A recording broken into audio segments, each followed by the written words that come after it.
Question 6, 7 marks here. The one you were waiting for as well. The wave equation, harmonic function here.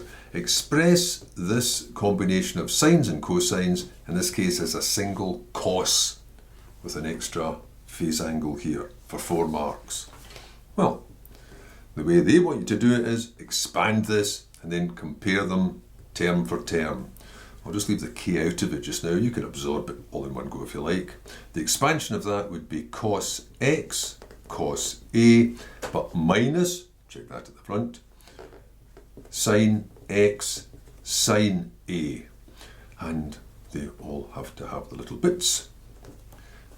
I just do that because I want to rearrange it quite clearly into the coefficient and the term. Because the term is cos x, because a is just a constant. And that'll be minus k, and again it'll be sine a, sine x. From this you can identify those coefficients. Cos x, in front of cos x is 2, in front of cos x is k, cos a, k cos a, coefficient 2, sine x, coefficient negative k sine a equals negative 3. So those will cancel out just to make k sine a equal to positive 3. Now you've got a pair of simultaneous equations. Column 1 and 2. You don't need to do this because they just want the answer. If you do 1 squared plus 2 squared, you'll end up with k squared equals 3 squared plus 2 squared, which comes to 9 plus 4, which is 13. So that will be the square root of 13. Positive value, because k has got to be greater than 0. And if you do 1 divided by 2, you'll have sine over cos is tan a equals 3 upon 2. So a is going to be the inverse tan of 3 upon 2. So what's that going to be? Definitely do a calculator there. And that gives you 56.309, so I'm just going to call it 56.3 degrees. Now where does it go? It's got to satisfy this pair of simultaneous equations. The sine is positive, the cosine is also positive, so it's in the first quadrant. So is just that, so A is 56.3. Now put it all together. So what was it equal to? Root 13 cos x plus 56.3 degrees.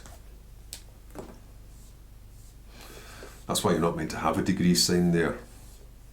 You can put one in if you like, because then this would say 56.3 degrees.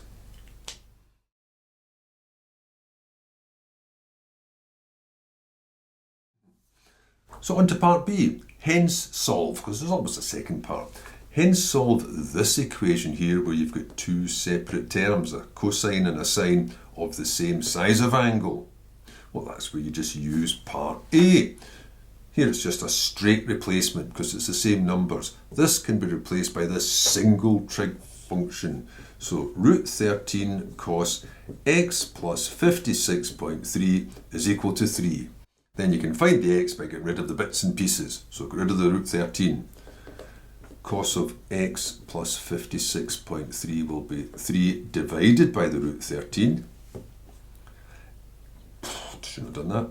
X plus 56.3, I will do it because I want to keep that degree sign in, equals inverse cos of 3 upon root 13. There's going to be a couple of answers. 33.69 and so on. I'll not put it in yet, I just need to check where it is. Now it's all positive. All sine, tan, cos. So positive means you're either here or you're here. So it's either this angle, which is that, or it's the angle all the way round. So you've got 33.7, or you've got 360 minus that, which is 300, and that'll be 26.3. Now I can just get rid of those degree signs. Now take that across and subtract. Bit of a problem here though, because that goes to negative 22.6. This one turns out really neatly, doesn't it? Because when you take the 5 away from that, you're left with a 270. Looks very suspiciously accurate though, doesn't it? However, they're no use as your answer, because they're not between 0 and 360. This one's gone out of range. So you'll need to haul it back in by adding on 360. Because all these answers really to these trigonometrical equations keep repeating themselves, and that's only a sample of them. That's only the sample in that window.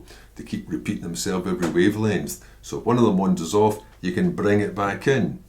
So that means x is going to be, that will now be the smaller one. And then adding that onto that will be 337.4.